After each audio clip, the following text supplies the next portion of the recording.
So ano, Sir Patrick, ano yung mga values na parang kailangan taglayin ng isang entrepreneur? Values na dapat taglayin ng isang entrepreneur, para sa akin, unang-una yung disiplina. Kailangan may disiplina ka eh. Yung, sa totoo lang, hindi ka araw-araw motivated. Yes. Pero pag may disiplina ka, disiplina na kahit hindi mo gusto gawin yung mga dapat mong gawin, pero dahil may disiplina ka, gagawin mo. Pangalawa, dapat consistent ka. So, masasabi ko na hindi overnight ang success eh. So, kung consistent ka sa ginagawa mo, kumbaga, no matter what happens, gagawin mo eh. Kumbaga, di ka lang ito, dahil tumubo ko ng malaki ngayon, papahinga na ako susunod. Dapat consistent, tuloy-tuloy, para yung negosyo mag-grow din.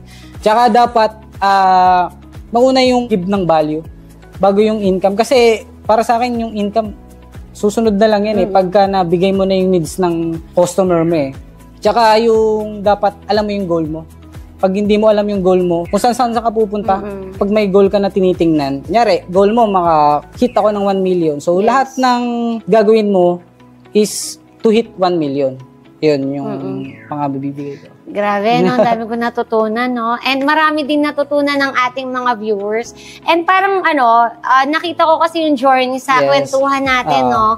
Na parang nung unang nagsisimula ka, wala kang direksyon. Yes, opo. Parang nagsisimula ka lang na parang gusto mo lang ng pandate. Opo. Parang ipon lang tayo, lumalabo yung negosyo. Opo. Pero wala kang ginugo. Yes po, yes. Pero dito, ngayon, habang tumatagal ka na, ilang years ka na sa business? Ang 5 years na po kami sa business. So, in 5 years of doing business, dun mo natutunan na kailangan may goal. Ano ba talaga ang purpose mo? Bakit mo ginagawa? Ngayon, habang lumalaki na yung negosyo mo, nagkakaroon ka ng purpose na makatulong na sa mga empleyado. Kasi ramdam ko kanina lagi mong inaano sa iyong mga staff na galingan lang natin. Parang sinasama mo sila sa success mo. Yes po.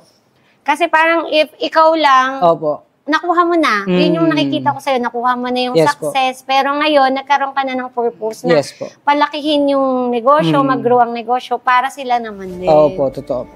Oo. Kasi, if tayo lang, parang walang purpose, minsan nangyayari, tatama rin tayo. Nagiging complacent tayo. Opo, pero ngayon, na may mga taong nagtitiwala na sa parang may mga negosyo. umaasa na. Parang doon na nagsisimula na hindi, kailangan na makahit ng ganito. And meron naman siguro din silang mga incentives. Yes po. Kaya pala ganado.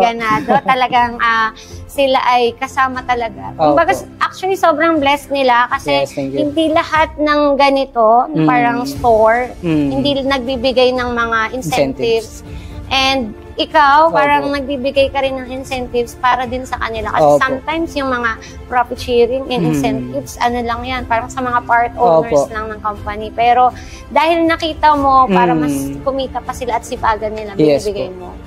Kumbaga, pwede ko naman, talagang pwede kong sarilihin na lang. Pero hindi ako ganun pinalaki ng magulang ko eh. So, talagang lahat ng pwedeng i-share ko din sa kanila. And